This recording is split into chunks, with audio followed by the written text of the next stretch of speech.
everyone wants me to pick a side, and I'm not seen as black enough. I'm not seen as white enough. But the problem is we're in a system that has a racial hierarchy. Exactly. And we know, everybody knows that as a mixed race person, if you have your own category, I don't care. If you're a mixed race person and you don't understand that you will be immediately put above black people, then you are either being willfully ignorant or you have just bought into the system. Because you only have to look at South Africa. They have a category, it's called coloured, right? And then they've got another category called black, and they've got a third category called white. And Indian, they have a fourth category. Indian. And fourth Indian, there you go, right? And I'm telling you now, at the bottom of that hierarchy is black. I grew up in an apartheid adjacent context. You know, I remember we went to Cape Town and we went to Robben Island, which is where Nelson Mandela, along with many, many other political activists, anti-apartheid activists of South Africa, who of course were branded as terrorists back then, were imprisoned. They were political prisoners and doing hard labour every day on Robben Island off the coast of Cape Town. It literally went down to the prison menu. If you're African, you get this food and this diet and this much.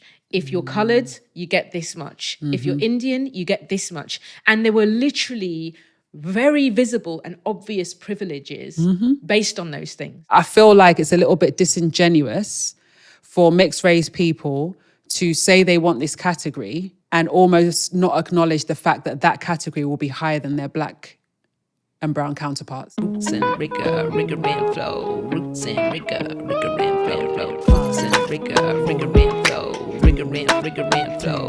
One. Welcome back to Rigor and Flow with me, Iwan. And me, Tamanda, the show where business meets love. And culture meets critique. It is our final episode of 2025. I honestly am shocked. It's kind of wild. Flabbergasted. Gasted of the flabber, are you? My flabber is gasted. Oh, wow. Wow. What flabbergasts you most? That we've literally released an episode every single week for over 6 months, and we're now at episode 34. I think that as someone who produces podcasts for clients for a living, getting beyond 6 to 10 episodes is actually very, very difficult. More difficult than people would think. Because a lot of people think, podcasts are just easy. People just, everybody and their dog has got a podcast. And that's true to some degree. But also it's very difficult to sustain a podcast, particularly if you've got a job.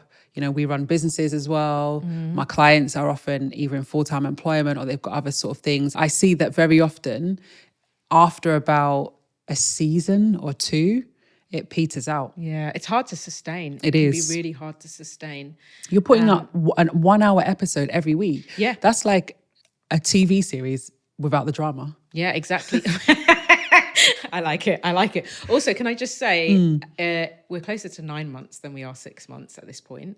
Oh, yes, we are. Because we're in April. April, yes. Yeah. That's true. And also, on the subject of being hard to sustain, we should probably mention that we launched a Buy Me a Coffee page. Oh, yes. Because we are figuring out all the ways to try and keep what we're doing going at the same kind of standard and better than we started. So if you fancy contributing and you want to see more of us, please do follow the link in the show notes and buy us a coffee. We really appreciate it. And I know not everybody can afford to do that. So in absence of that, if you could definitely subscribe, like, rate, leave a review, those things are free and they really help us to be seen by our audience and more people who might be interested in the show. This episode is an unfinished business. So we are rounding off season 3 with a return to one of the episodes that has had the biggest impact since we launched this show. And it was our episode 19 from season 2, controversially titled "Are Mixed Race People Properly Black?" which obviously produced quite a lot of interest, and we are still feeling the ramifications of that interest to the Ramifications? Ramifications? Which ramifications? We said what we said. We said what we said, but what I mean is people still have things to say about what we said. Yeah, but yeah, that's great. should. They can have things to say. That's a wonderful thing, but I don't know about ramifications. Okay, was ramifications strong? Let me rein it in. We are still seeing conversations happen. No. If you felt like there was ramifications, that's wonderful. That's great. Me, I didn't feel any ramifications because I said some stuff that people got really up in arms about. Yeah, they did. But also the bottom line is it started a conversation. And there were so many people who agreed with a lot of the things that we said. People had challenges and they shared those challenges and we responded to those challenges.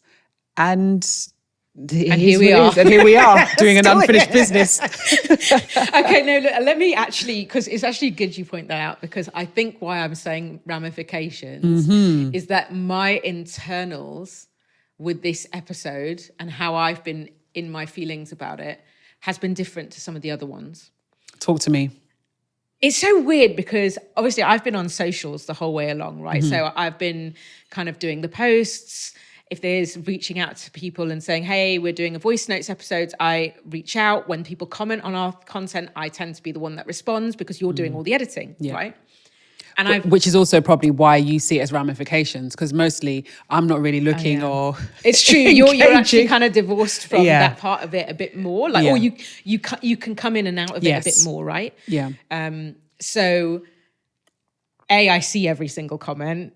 B, I respond, which I sometimes very much enjoy. Maybe not. Like, you have some you can be quite savage with your one-liners to some of the poorly behaved people on those fucking internet streets. You said the words poorly behaved. I don't do it willy-nilly. But if someone comes and does nonsense, then I'll say something. Yeah, if you want to bring fire, everybody can bring fire. we can, certainly. But what it was with this one, we received so many messages, and they weren't even the problematic people. They were people who watched and head up this museum or that museum or, just really smart, very considered people who had brilliant stories, brilliant takes. And I wanted to reply to everyone. I even wanted to do a follow-up episode where we talk to some of those people. And for whatever reason, I just haven't had the emotional bandwidth for this episode in particular. And I'm like not totally sure why that is. Interesting. So I think that today's episode is going to go deep and try and unearth what are the foundations of these feelings. We should, And I feel like the most I can do right now, the best I could do right now is I think I've figured out 3 areas that have kind of been sitting with me since the show launched, based on the kinds of responses we've seen from people, which I feel like need more talking about and more dismantling, right? I just feel like we've seen certain kinds of comments that fit into these little buckets that are weird. Okay. So what are the 3 themes? Just give us the headline, topics, and then we're going to dive deep. So the first kind of comments we've had are a bunch that I would say are broadly about language policing. Okay. So people saying you should have said this word instead of that word, that kind of thing. Yeah. The second thing I feel like has been from listeners who are mixed race, who feel like we're constantly forced to pick a side of our identity. Right. That was really common in loads of the conversations that came after, which I relate to, but also there's some challenges with it for me. And then the third one has been this kind of conversation around mixed race people get to be like a bridge between these different worlds. Okay. Like between these different sides of their identity. And well, I guess this is presented as a positive thing. And they all leave me feeling different things that are quite complicated, which I think is why I'm struggling to express them. But I also have very uncomfortable feelings about some of them. So it sounds like another kind of heavyweight topic. Thank God it's you that's really chairing this conversation. I do have a question though. Okay, go ahead. So you seem like with your whole chest, we said what we said. You don't have any of my complicated feelings about the episode. No, because I said what I said. Okay. And do you have an opinion on why I might be finding it? Yes, because it's you and your people, your mixed race people. So why would you not have this? It's you are talking amongst yourselves. Me, I was just the observer who threw in my little grenade and then went on my way. That came with your monoracial superiority. That's another thing that gets said in this space, yes. This whole thing about monoracial privilege, which I never heard of that before. I mean... That's such an interesting word. Like, I'm monoracial. It's so interesting. Listen, right? Let's just get into the topic, right? Okay. So, theme 1. Yeah. You mentioned the policing of language. Yeah. And sort of like that race in quotes talk. Mm-hmm.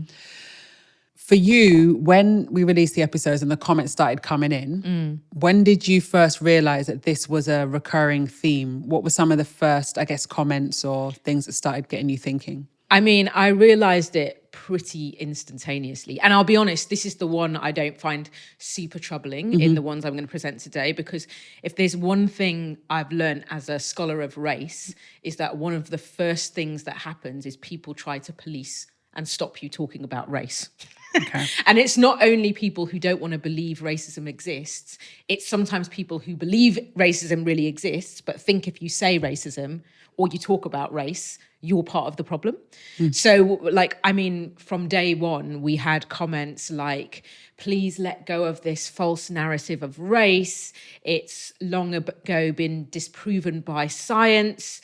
There's only one human race. And when you use the word race, you are bringing up some very old 19th century kind of ideas, which are, they're not real. And essentially, a lot of those people are really well educated, actually, and really well intended. And the thing they're trying to say is race is a construct, right? And if you keep bringing this thing up, you're reinforcing it, I guess, is their argument.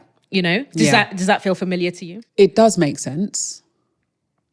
And I've heard those sorts of things said before. Mm-hmm. Like you say, it is basically a type of silencing. That's it, precisely. You've put a spin on it. And I think there's different people. Like I remember pre the BLM years, particularly in that era where everyone, in the Obama years, when everyone thought we were post-racial, people used to hate when you use the word race or racism because they felt like it was divisive or like you were creating problems that were long since forgotten. Why haven't you got over it? Why have you got such a chip on your shoulder? Was kind of the energy. And then we got into the sort of BLM era and it became possible to talk about it and say, race and racism is a problem. And now suddenly it feels a little bit like we're in this space again where I think people are exhausted of talking about race and racism. So even people who have a really strong race analysis are sort of like, this is a construct, we should let it go. And it's like, but it's a construct that has really real impacts on people's daily life, right? It impacts their access to education, their access to employment, their the nature and the quality of healthcare they get, whether their pain is taken seriously or not. So it may be a construct and it may be man-made, but it evidently has real world impacts. Yeah. Right? You can't challenge that without using the language. But some of those people will say, oh, instead of race, you should be calling it like mixed race. You should be calling yourself mixed heritage or dual heritage. And you get into these very long language debates. And it's like, at the end of the day, for me, I use the word race very specifically. And I use it as distinct from ethnicity. And I have a whole chapter of my thesis about why I do that, which I won't bore everyone with. But one of the reasons I use it distinctly is because I think we live in a world where people really struggle to talk about the distinctions between blackness and whiteness. And at the end of the day, my mixed identity, which is an amalgamation or an in-betweenness, some people might say it, as between those things. So if I can't even name that, what does that mean? What does that say about the world we live in, right? So yeah, for me, that was just a really common response. You know what's so interesting? I remember the mixed heritage thing, because that was a few years back. And I remember when we're saying, I remember when people were saying, we don't call people mixed race anymore. Yeah. We call them mixed heritage. And then I remember thinking, heritage. So in a way, for me, there was an insinuation there that, like, because when you say mixed heritage, heritage for me goes beyond black and white. Because what if I'm Welsh and Scottish? Thank you. I'm not mixed heritage. Yeah. Well, I am mixed heritage, but it's not mixed race, really. Precisely. Do you see what I mean? Yeah. And then the thing with dual heritage, some mixed race people don't have two heritages. They have multiple. They have multiple. Yeah. You could be like half Jamaican, and then one parent could be like British and Indian. Yeah. So then, what are they? Triple heritage? Yeah. Quadruple heritage? Where does it stop and start? I'm so glad you mentioned that example, actually, because that is exactly why I use the word race, right? I have black and white, which are constructs, but real constructs. But within my white, I have English and I have Scottish. Those are dual heritage. And so what I used to see happening when you describe yourself as mixed heritage rather than race or mixed ethnicity is suddenly a whole bunch of people who are just white and aren't subject to and who are subject to, white privilege, essentially, could then say, well, I'm also mixed heritage. And it would just be an erasure. Yeah. And it's like, okay, but those things are substantively different. And the constructs of those things play out very different. So race is about your appearance and your phenotype. For me, ethnicity and heritage can be about culture. They can be about things that you choose in your identity. You can't actually choose your race, which is your physical appearance, right? So for me, you have to be able to name that. And I need to be able to say why that is different to just broader mixed ethnicity. Exactly. It kind of gives you the language you need to be able to address some of the systemic injustices. If I can say that I'm mixed race, I am half black and half white, or I am black, or I am this, then I can start to say, well, for example, black women are, as it was before, 4 times more likely to die during childbirth. Yep. That the babies of black women are 81% more likely to die than their white counterparts. Yeah. Right? Yep. In whatever, is it neonatal care? Not neonatal care, but perinatal care. Yeah, whatever. Health, essentially. Maternal health, essentially. I always forget it's bad because it's like neonatal. I know so many. I'm like, okay, every time I have to write something, it's terrible. Even now I'm like, let me just look up that I'm definitely using the right word here. Yeah. But you know what I mean? It means that you can't then talk about that. Yeah. Because we shouldn't talk about race or ethnicity, right? Yeah. So it's actually very, very convenient for a white supremacist system. Yeah. Thank you. You said it all. There we go. Nothing else to add. So for you, in answer to those people who were trying to police your language, what's your final word on that for you and where you stand? I mean, okay, actually, very simply, you cannot challenge racism without being able to use the word race. It's just that simple and plain. And actually, some of us are using the word race very intentionally, very explicitly, having spent a lot of years thinking about it as scholars and researchers and people walking on this earth in and experiencing racism. So I just don't buy that argument that we should stop saying the word and then suddenly racism will be eradicated. Yeah. The only time we stop is when racism stops. Yeah. Which... And I think are mixed race people not going to usher us into a post-racial world? Let's get into that. I'm being facetious. That is really and truly, though, a thing to unpack. Well, there we go, and that sort of brings us nicely onto section 2, which the theme there that you said emerged from both the discussions online and the webinar that you attended, the event by the incredible Yvonne Guest, was this idea of having to pick a side, being forced to pick a side, right?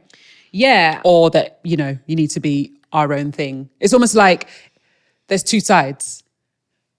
You have to pick a side. Yeah. And then another group are saying, no, we have to be our own thing, our own category. Yeah. I think that the 2 things are deeply interlinked. Like, one of the really common, I'll go as far as to say it feels like a lament, an online lament into the mixed race online community. It happened in our comments, but I've also been engaging with a lot more online mixed race content. And it feels like there's a lot of pain for people of mixed heritage backgrounds around everyone wants me to pick a side and, you know, I don't know if I'm not black. I'm not seen as black enough. I'm not seen as white enough. The black and white version is the one that gets talked about the most. But of course, people are talking about it like there's people who are black and Asian mixed, or there's people who are Asian and white mixed, or Chinese and white mixed.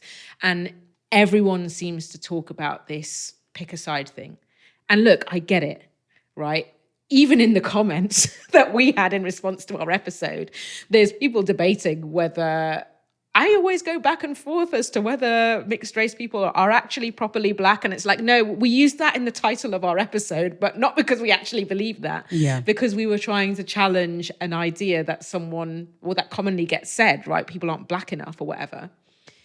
But there is something really, for me, quite uncomfortable about the pick a side lament, because for some people, that sense of not belonging anywhere translates into this thing of, we're mixed race people and we need to be recognized as our own thing in our own right because we don't fit any of these categories. So let's have this new category that recognizes us. And I find that part of it quite uncomfortable for reasons I can't totally articulate, I'm sure, but okay. I find that quite uncomfortable. But, you know, don't mixed race people have a category? Because when I fill out those forms and they say tick your whatever, ethnic origin, and they have black, African, black Caribbean, they have white this, white that, they have Asian this, Asian that, and then they have mixed. They have some white, rudimentary. Black. Yeah. So, but you have your own section of the forms. Yes, and I have to say, actually, that's something that's been really hard fought for, because I remember when I first came to the UK, to Belfast in 1997, and I was handed a form on arrival to school pretty early on, and I was asked to tick a box. And I remember asking my dad, which one should I tick? Because there was no mixed box. And I was just like... So which one did you tick? I think I ticked both. Okay. White and black. That must have had people's heads spinning in that office when they got it. So what do you mean white, black? What are we dealing with? A bloody alien? Yeah, exactly. They were like, one drop rule, you're only black. But actually, it's a good point, because that was the first time that I realized that as soon as you crossed the border, to them, I was black. I was only black. There was no way I could also be white, right? And also back then, the category didn't have the kind of... breakdown further of you could be black African, black Caribbean, because loads of kind of political movements have been to try and show that Caribbeans are having a different experience to Africans, for example, in the school system, which we talked about on this show, right? And that's what's happening when people want to break down the categories. They want to get a kind of recognition. And for whatever reason, on the one hand, I'm saying this now and I'm like, oh, I'm grateful there is a box I can tick now that represents me and gives me some level of ability to self-identify. But on another level, I think, why do we need to now create this whole other category? Because the way I see some people deploying it is things like, oh, mixed race people have the worst outcomes in this particular area of the education system. And I'm kind of like...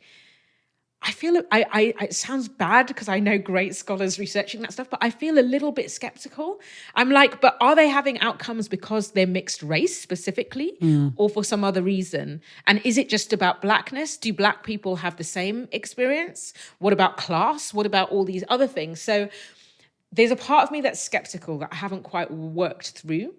And then there's another part of me that makes me wonder if we're just reinforcing a new racial category and a new hierarchy where mixed race people potentially get pitted above black people. When I think that for many people, that's not the intention. The intention is to be recognized for who they actually are rather than who the world says they are. But the way it plays out as a political category is different. And, you know, do you know what I mean? And this is the other side of the language thing, because in the first segment, we were talking about, you know, the policing of language. You shouldn't say anything about race because it's a construct, so don't say anything. So you get silence there on the one hand, and you can't talk about the things that are happening in terms of the systemic injustice. Then you've got this other side, no pun intended, where it's like choosing violence. Where everyone wants to pick a side, or have your own category, and then it's like, but the problem is we're in a system that has a racial hierarchy. Exactly. And everybody knows that as a mixed race person, if you have your own category, I don't care. If you're a mixed race person and you don't understand that you will be immediately put above black people, then you are either being willfully ignorant or you have just bought into the system. Because you only have to look at South Africa. They have a category, it's called coloured, right? And then they've got another category called black, and they've got a third category called white. And Indian, they have a fourth category. Indian. And fourth Indian, there you go, right? And I'm telling you now, at the bottom of that hierarchy is black. Yeah, we know that. Just above that, Indian, just above that, coloured, and white at the top. So for me, I feel like sometimes it's a little bit, and this is probably, I'm going to get into another trouble now on a mixed race episode. I don't even know what to say. But I feel like it's a little bit disingenuous for mixed race people to say they want this category and almost not acknowledge the fact that that category will be higher than their black and brown counterparts. Yeah, I mean... I don't know what to do with that. I'm not saying I have the answers, but I know how this white supremacist system works. Yeah. And I think, in all honesty, that is probably the roots of my discomfort, is that I grew up in an apartheid-adjacent context. You know, I remember, do you remember when we got engaged and we went to Cape Town and we went to Robben Island, which is where Nelson Mandela, along with many, many other political activists, anti-apartheid activists of South Africa, who of course were branded as terrorists back then, of course, were imprisoned. They were political prisoners and doing hard labour every day on Robben Island off the coast of Cape Town, South Africa. And it was, you know, I'd always known, I read South African history from a young age. I'd always known how those hierarchies functioned. But being there with you, it literally went down to the prison menu. If you're African, you get this food and this diet and this much. If you're coloured, you get this much. If you're Indian, you get this much. And there were literally very visible and obvious privileges based on those things. The food of the coloured people was better and more in abundant than for black people. Precisely. And so for me, while I get that there are people who just want to be recognised for something personal about who they are, some aspect of their identity, the idea that you can see that as possible, you know, without a, as you said, impact in terms of justice on the people around you, that is where it gets really, really tricky for me, right? I don't know how you can, you know, create that construct. I mean, it's a very weird thing, because I understand the pain of non-recognition, right? In Botswana, where I grew up, I don't have citizenship. I grew up being denied citizenship because they said you could only have one. And I've always felt that pain of non-recognition, right? But I wouldn't, that pain of non-recognition would never translate for me into, so now I needed to be recognized in this whole thing in a way that is going to impact other people as a political category. It's different to want to be recognized personally for who you are versus for how the state will respond to you. Agreed. Another little thing that I want to throw in, and I don't know how this will be taken, but I also get it in the sense that, and I'm talking more about those who are mixed with an ethnicity that is definitely not thought highly of, right? I can also understand not wanting to be lumped in with the blacks, do you know what I mean? And I kind of get it, because actually it confers some privileges, you know, if you're it's like coloured people in South Africa, you know, it's slightly higher. But that's exactly the it's problem. Uncomfortable to say, but I also get not wanting to be lumped in with the lowest ranking ethnicity.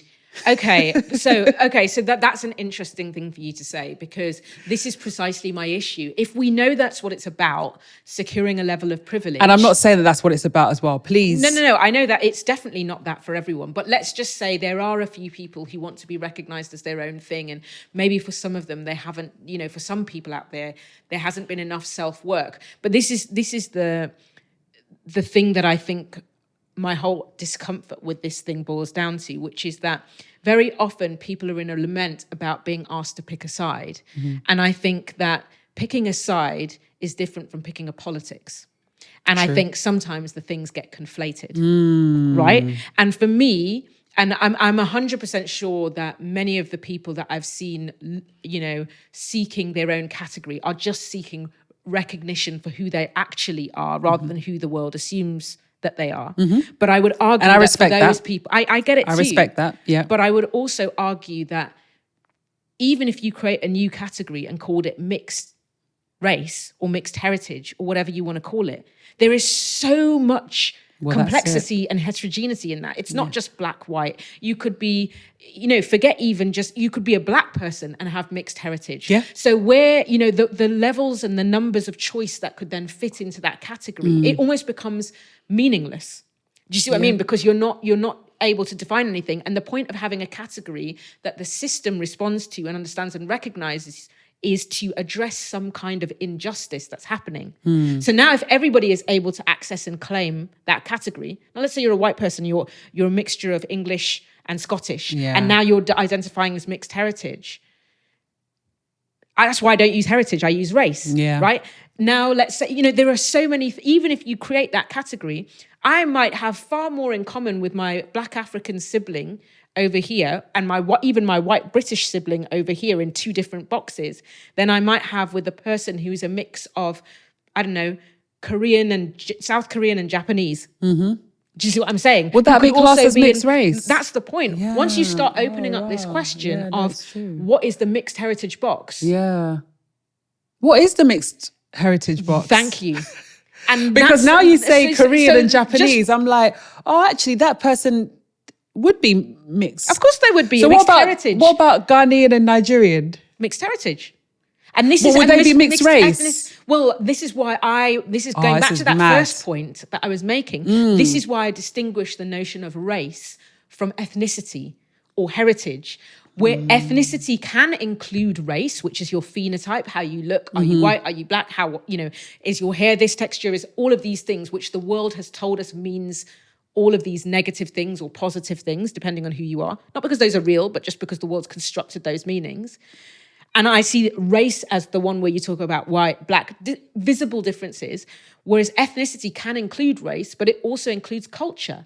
English, Ghanaian culture can be different from Nigerian culture. It is different. Ethnicity can also include nationality. It is very different. As you know, we'll not start the wars. We're not going to start the wars. We'll always start from here. But heritage is a different thing. Culture and ethnicity, there's an element of it that can be chosen or socialized or absorbed through the way you're raised. It's nothing to do with your physical appearance and how people read and stereotype that. That is so interesting because mixed race, that is such an interesting phrase, because if I'm half Jamaican, half Nigerian, I wouldn't say that I'm mixed race. No, because you see yourself as monoracial because you're black. Assuming you are, you could be from one of those places and not be. Yeah, you could be like an Indian. You could have a Nigerian nationality, for example. Yeah. Or you could a Jamaican nationality. Yeah, or you could be an Indian Jamaican. Yeah, precisely. Yeah. And this is where now the language becomes a thing, because the thing about ethnicity is it could include nationality. Nationality isn't tied to race. No, it isn't. You can be. That's why you can be British, Nigerian, right? Yes, exactly. And I don't class myself as mixed. Precisely. But you could say I'm mixed heritage. Yeah. But that's my point. And that's why when people tell me to stop using the word race, I'm like, no, I have to use the word race because what I'm talking about is having white ancestors on this side and black on this side. Yeah. And that's very different to two sets of black ancestors or two sets of white ancestors. Or do you see what I'm saying? Yeah. I'm talking about race because the thing I'm trying to challenge is race and racism. So can I ask a question? Let's go back to the Korean and Japanese. Yeah, which would be such an interesting mix. I know, because also depending historical, on which part, I know all of that and that. Yeah. But what would that person be? I guess they could be dual nationality. They could be dual heritage. They could be mixed ethnicity. But you're not, I mean, this is where the folly and the construct of race That's comes what I in, mean. It's really a bunch of bullshit because you that's why I always say when it comes to race, you'll be there forever trying to make sense of nonsense because it's a construct. Say it again, please. You will be there forever trying to make sense of nonsense.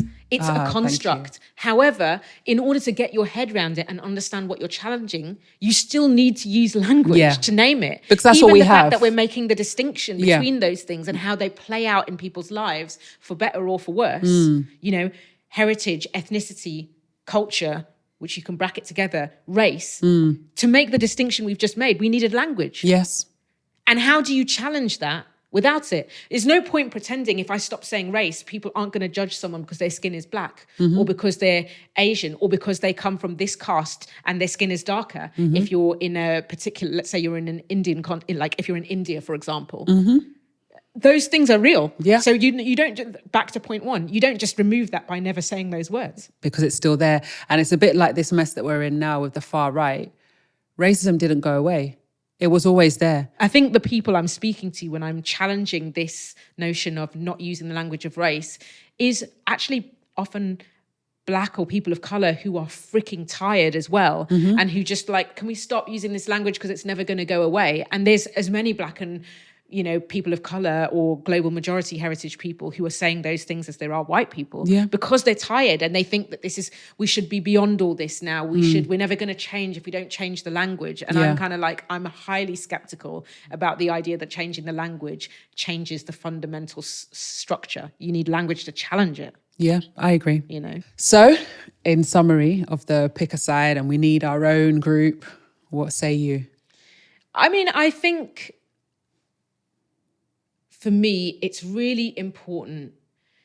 If you're a mixed race person and you've gone through trauma or a sense that you're not seen or accepted in both sides, or you don't really belong anywhere, or people are constantly wanting you to choose, I get it.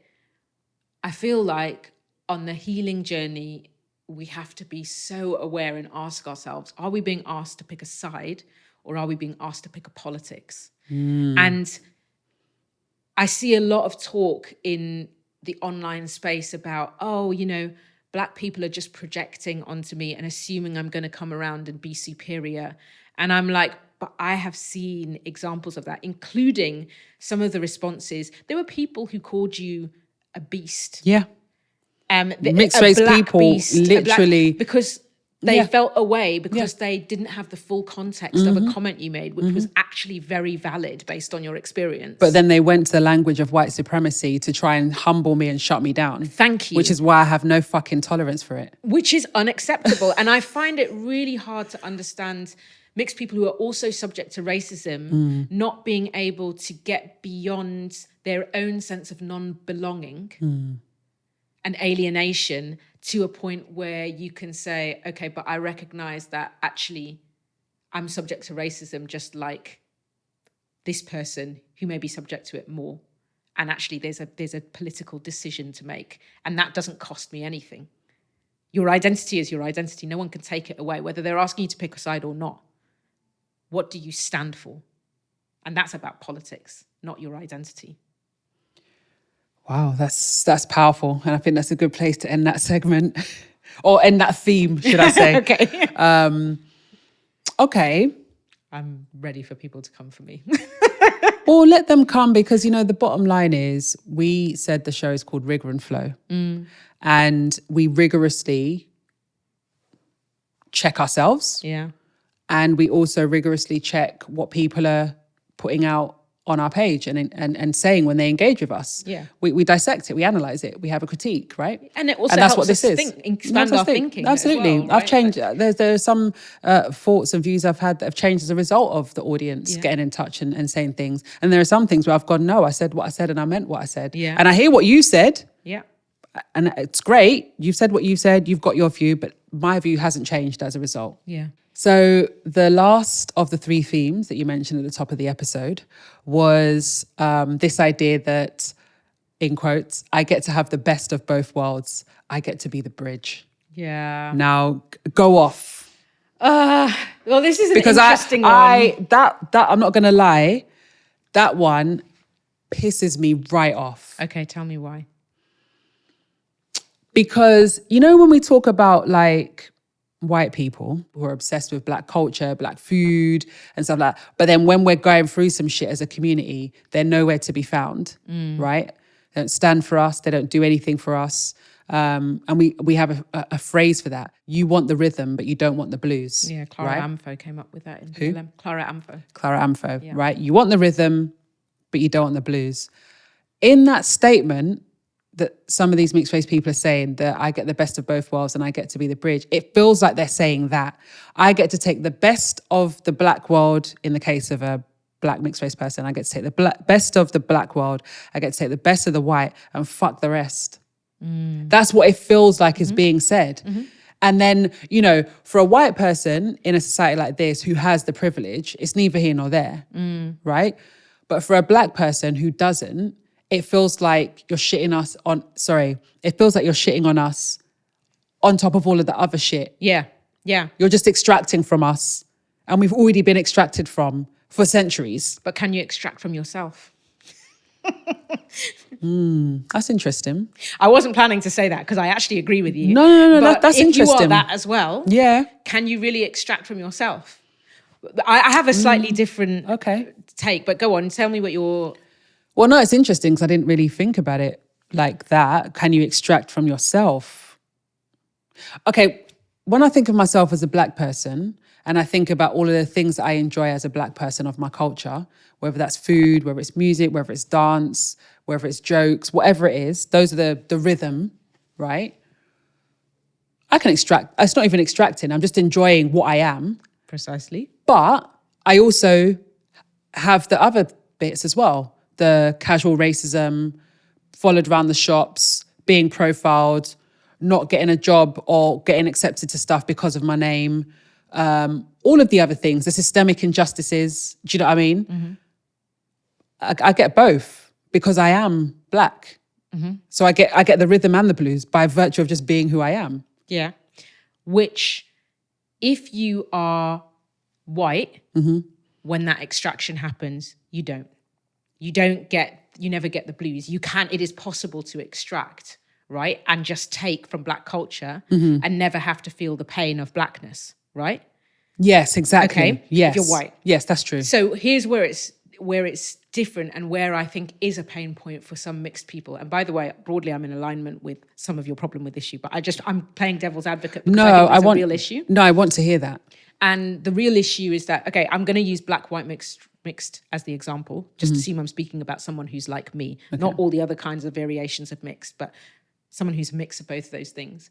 One of the things that happens is that people, it's almost like saying, if your starting point is that you can extract from that culture, it's almost like saying you're not properly black, because you are also that. And whether or not, do you see what I'm saying? Yeah, I'm black, so how can I extract from myself? It's my culture. And then why would you? Wait, hold on. Let me finish my thingy. Let me finish. Yeah. Because there might be people who are mixed race who think that they are definitely going to be subject, if they're like me, to light skin privilege, to colorism or whatever. But there's no way on this planet, unless you are in denial, severe denial, and you're walking around with your eyes closed, which a lot of us are, black or mixed race, monoracial black or black mixed race. There is no way you're walking through this world and not also being profiled. You are. So you are getting the blues. You may be defended against seeing it. You may be ignoring it. You may be trying to sidestep it and accrue yourself more privilege, which is the problem, because you're not picking a politics, right?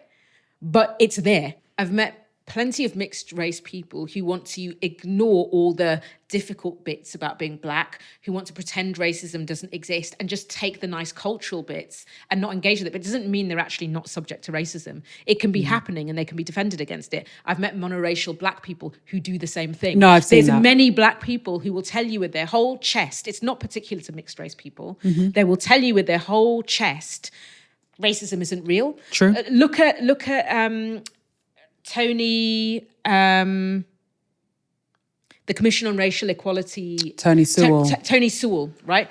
Tony Sewell is a very good example of that. Racism isn't a thing. This is outdated. These young people are being hyperbolic. There's plenty of black people who align themselves with a white supremacist system, with privilege, and who like to pretend this doesn't exist. So again, this is why I say it's not about your identity, it's about your politics. You can be a black person and ignore the blues, and you can be a mixed race person and ignore the blues, right? Yeah. Do I think that more mixed race people do it or are socially positioned to do it more than monoracial black people? Yeah, I actually probably do. But they are also of that, and that's the fundamental thing that I think you're pushing back against, right? The people that feel like they can just pick and choose. But I would argue that they cannot extract from themselves. That's the thing I'm pushing back on. I would agree with that. I think I've never heard it phrased like that. Yeah. So I would agree. You can't extract from yourself. Yeah. So I agree. You know, if you're half black, the rhythm and the blues are yours to have if you choose to accept it. So I think I definitely stand corrected there. And I feel, actually, as I say that, I kind of feel weirdly that what I said was unjustified. So I have to say I do. I have to stand corrected on that. Well, thank you. But I think I get the place it was coming from, right? And I think that it's good you said it, because I think many, many people feel that. And this is one of the dilemmas mixed people face, is that there can be projection, or there's people who, we don't realize often that the starting assumption of the thing you say is you're not black, you're not fully black, you're not really black, and you're not black enough. And I get it on a lot of levels because people can be both, right? But what is also violent, and this is where I get what you're saying, is those people who really, and there are a lot of them, who are mixed and who act like, and this is the thing that grinds my gears too, where I'm aligned with you, where people will be like, oh yeah, you know, I can move everywhere, I can be amongst all people. And it's almost like the other side of the coin to the lament we talked about earlier, which is where people want me to pick a side, and really the underpinning of that comment is, I don't belong anywhere, right? But then you have this other language of, I get to have the best of the both worlds, and I get to be the bridge between these worlds, and I can talk to everyone because I have all of these cultures in me. It's almost like the flip side is, I belong everywhere. Yeah, everywhere and nowhere. Yeah. Belonging everywhere can actually be extremely tiring if that belonging is contingent on you having to constantly split off parts of yourself. Ooh. If that being everywhere means that you're never your full authentic self, or you don't actually know all of who you are and aren't able to be all of who you are in those different spaces. Yeah. Do you see what I mean? Yeah. And I think very often a lot of people who pride themselves on belonging everywhere are not necessarily fully integrated in every space. They're choosing to put, like if I look back at my own journey, I was one thing until I left Botswana, and I can say I was one integrated thing. And then I went to Belfast and I discovered for them I was black. And I very quickly picked up a Belfast accent.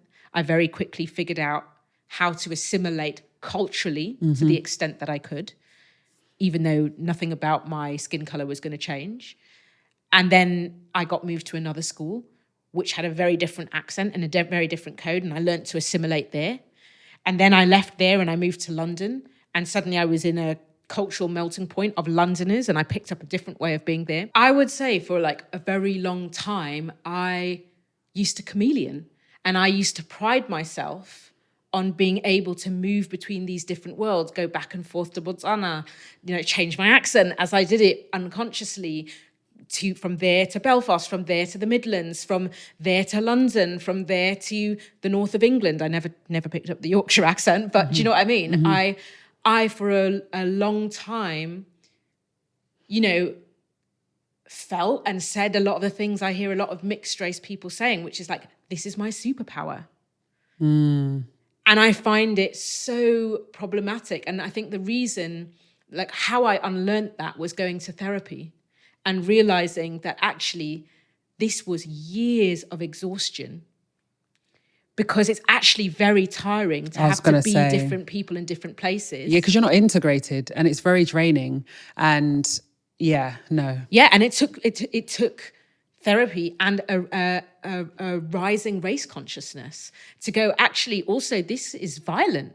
Because if I can code switch and present certain things in certain places, and I go into this space and I don't really talk about racism overtly, because I learned young when I moved to Northern Ireland that if you talk about racism, the repercussions are harsh. People are happy with someone who's willing to code shift and who looks just like you and who makes you exceptional. Yeah. When you find your voice and you start saying, no, that's wrong, the repercussions are really, really harsh. Yeah. And this is why I get the thing you said at the top of this section, which is that it feels like bullshit because there's people picking and choosing. And the bottom line is it is that. And it can feel like that. It may be a survival strategy. It may be a safety strategy. For me, I changed accent because I was already other and I was being bullied. If you don't find ways to show them you're like them, it wasn't because I wanted to shit on someone. It's because I was trying to figure out how to survive in a place where there was no other Black people. Yeah. Right? Yeah. Yeah, it's just a very, I don't know how it feels like what you think hearing that, because there's something else I want to go to, but I'm curious about. I mean, I resonate with the code switching and having to almost be this person who isn't fully yourself because of the system that you live in. Because as Black people, monoracial, whatever you want to call us, we have to code switch as well. Exactly. You know what I mean? As a working class person, I have to code switch as well. Yeah. You know? And so as a queer person, you have to code switch. So I definitely get it. I wonder if that's just a function of the different identities that we hold and the ways we have to move through space, time and space, right? Yeah. I wonder if that's just a natural function of it. I think it is, I would say, a natural and an understandable function. You've just described 3 axes of, for want of a better word, oppression: class, race, queerness. Mm-hmm. And you've described needing to, or having at points, code switched. Yeah. Right? Yeah. To deal with that, because we live in a world that doesn't make it safe to be whole. Yes. Which is why one of the end points of my therapeutic process and I suppose increasing political consciousness was I held on to this quote, which was stay whole and let them choke. Because I love that. Yeah. Stay whole and let them choke. Because what happened for me was it became so freaking exhausting to constantly shapeshift. It's true. Constantly be the bridge, constantly be the person that someone wants you to explain race to and racism to, constantly be the safe person someone wants you to explain sexuality to. So for me, a big part of my healing was saying, no, I refuse this role that society and that people and the world wants to assign me, which often felt tied to mixedness. Yeah. Right? I refuse. It is an act of refusal to be positioned as the person who's always supposed to be the bridge, the mediator, the connector, the shapeshifter. I don't see it as a superpower. I see it as a particular kind of burden that is often put on people who are in some liminal space between categories to do social work. Because if you are there as a mixed person or as somebody in between or who doesn't quite fit the gender category or the sexuality category, you become someone I can point to as evidence, symbolic representation that we are arriving, that we are becoming post-racial, that the world is getting better, right? You become someone I can get to mediate and hold all the tension I don't want to, because I'm okay with you being here if you're silent about the things that make me uncomfortable. You see what I'm saying? Yeah. And I noticed that, at least in the conversations we've had over the years, it feels like part of your process or growth mirrors mine, in the sense that I don't see you code switch that much. If you do it with dexterity, right? Like, you are queer. You leaving the church, you becoming sadly removed from your family was about you saying, no, I refuse to pretend not to be who I truly am. Yeah, absolutely. And for me, I refuse to pretend to be the person who's this bridge between worlds, because actually if I'm watching injustice and you expect me to paper over it and not say something, that's a problem. It is. And you know, the funny thing is, as someone who has been the bridge, all it gets you, like bridges in real life, is walked over and under constant tension. Oof. You're never settled. Because actually the settling is being planted somewhere. The bridge is just to get to where I'm going. Yeah. It's not to stay there, you know? Yeah. And so actually in my life now, I feel like I'm more settled because I'm not the bridge anymore. Precisely. I'm not pretending to be the Christian, straight, whatever. I just am I'm settled. I'm in my own land and I'm settled and I'm building my house and doing my thing. Yeah. You know? And there can be deep grief because when you realize that you're willing to no longer be the bridge and you want to be whole, the bottom line is some people don't come with you on that journey. That's true, as evidenced by my family and other things. Yeah, exactly. And there's grief in that, but also power. Yeah, because I was thinking, okay, if you're not the bridge as a mixed race person, doesn't that come back to the thing of, do you have to pick a side? No, Which side of the bridge? Do you know what I mean? I don't know. Or am I just is this getting meta or thing. Yeah? So it's an interesting one though, because some people will claim that being the bridge means you're everywhere and nowhere. My thing is, I never have denied my white, British, Scottish ancestry. I'm all of those things, but I'm also Montana. I'm also black. I'm all of those things, and I'm whole on my own. Right? The bridge. Wholeness is a thing. The bridge is more a role where you mediate between people who are one or the other. Right. It's not You're saying that you have to go to one side of the bridge or the other. It's just saying, I don't want to be the bridge anymore. I just am who I am. Yeah, but also I don't want to perform this function of having to mediate between this half of my lineage and that half, or this half of my family and that half. Does that make sense? It does make sense. You know, like, it makes perfect sense. I think so. There was actually a really brilliant talk in the Kaleidoscope Mixed and Multi-Heritage Conference that I mentioned by a woman called Jamila Anderson. And she did this fascinating talk on Jungian archetypes and mixed race experience. And she described like 4 archetypes, one of which was how mixed race people are often positioned as the bridge, the shapeshifter, and then 2 others, the outsider and the trickster. Okay. Right. And I really related to the bridge and the shapeshifter because she gave a language really that talked about how often mixed race people are expected to just kind of go between these things. She was saying that like Carl Jung's archetypes can apply to mixed race people. And she was saying like the shapeshifter person is that person who's adept at like being adaptive, code switching between people and different communities. They're often very emotionally intelligent, but underneath that, they often lose their center. And the shadow side of being so adept at moving between these places is that you get burnt out, you get exhausted, you kind of have confusion about who your authentic self really, really is. But there's also, she was sort of saying there's a gift and a shadow side to having this archetype. And the gift is that you're really empathetic. You're really flexible in your thinking. You have like really strong relational intelligence because you can kind of understand these worlds. And you can be quite creative about being in many different places, right? She was saying this, and she had a very similar thing with the bridge builder. Their kind of archetype is that they're a mediator. They connect between things. They're very good at doing emotional labor to create harmony between people, right? I've seen you do that in your family. Thank you. And I was going to get into so the shadow side of it, what you would have observed. And again, this is not unique to mixed race people, but she was just saying how often it shows up early and more intensely. The shadow side is that you make yourself over responsible for everyone else's feelings and for mediating away sort of tension. And then it can turn into resentment because you begin to feel like what she called the hinge of the family. Yeah. Not the dating platform.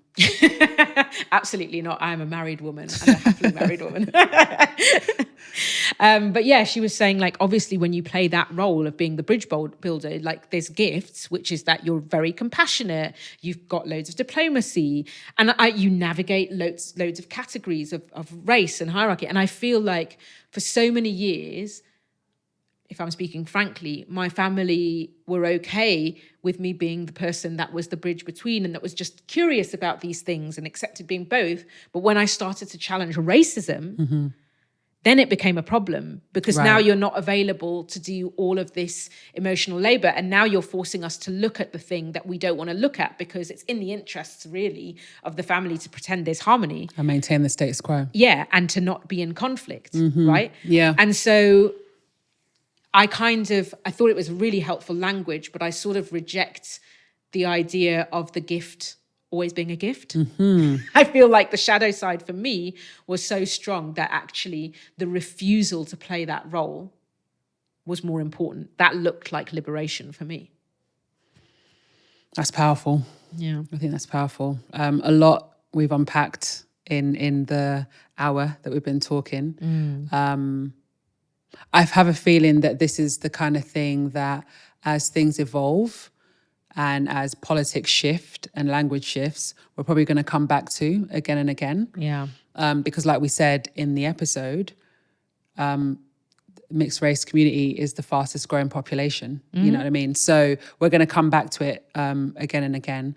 But I think that's a really wonderful place to end. I've got a lot of takeaways from that. I feel like I've had to really think critically about some of my views. And even in the course of this episode, I've changed a couple of views. So yeah, I'm grateful for the conversation. I really am. Well, I appreciate you asking questions, listening, and also giving the side, like how it feels from your perspective, because it's actually a really tricky thing even between partners. Yeah. Because it's like, I could say all this mixed stuff and I don't want to deny your experience, but I also want to be able to work through, well, where's your perspective valid, and what's the other side of that, and how do we negotiate that together? Like, I don't know that there's enough spaces for that kind of conversation. Exactly, which is why I'm really grateful for us having this. Definitely. Yeah. Okay, final one of 2025. I know. And so, yeah, for the next 4 weeks, we're going to have some feed warmers for you. Just like introducing you to some of the other conversations we've been having, the things that we've been working on, people we've been talking to. And then we'll be back in the new year with season 4, if you can believe it. Yep. And I'm really excited because we've got some brilliant topics that we're going to dive into in season 4. A couple of salacious ones in there, which I'm quite excited about. Yeah, I'm very excited about Do you know those. what I mean? But as always, thank you so much for being on this journey with us in 2025. You can buy us a coffee, so we're going to put the link in the description. It just helps us to keep going. You know, we've been doing a lot of the work ourselves, and we're trying to make sure this show is sustainable.